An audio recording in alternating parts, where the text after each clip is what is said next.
रावण के भाई विभीषण ने श्री राम को यह भेद बताया था कि रावण की नाभि में अमृत कुंड का वास है। जब तक अमृत सुरक्षित है, रावण का कोई कुछ भी नहीं बिगाड़ सकता। यदि रावण की नाभि पर हमला किया जाए तो ही उसकी मृत्यु होगी। यह रहस्य जानने के बाद श्री राम ने रावण की नाभि पर तीर चलाया और रावण की मृत्यु हो गई। ग्रंथ में न जाने कितनी ऐसी कथाएं हैं जिनके बारे में आज भी पूरी तरह से जानकारी नहीं है।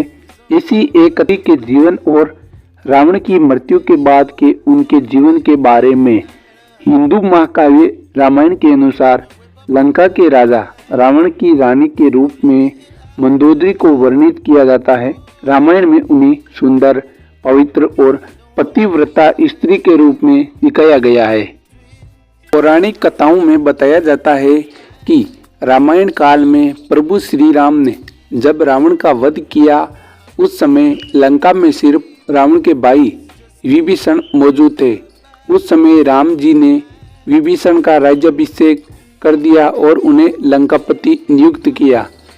उस समय मंदोदरी ने विभीषण की शरण ले और उनकी पत्नी के रूप में जीवन व्यतीत करने लगी। हालांकि रामायण में इस बात का कहीं बहुत ज्यादा जिक्र नहीं है और कुछ लोगों का मानना यह भी है कि रावण की मृत्यु के बाद मंदोदरी ने मृत्यु को चुना और वो सती हो गई।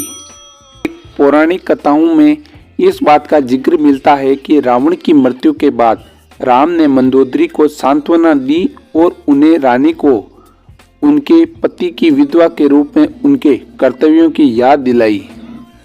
इसके साथ ही उन्होंने लंका के नए राजा की पटरानी बनने की सलाह भी दी, लेकिन मंदोदरी ने विधवा का ही जीवन स्वीकार किया।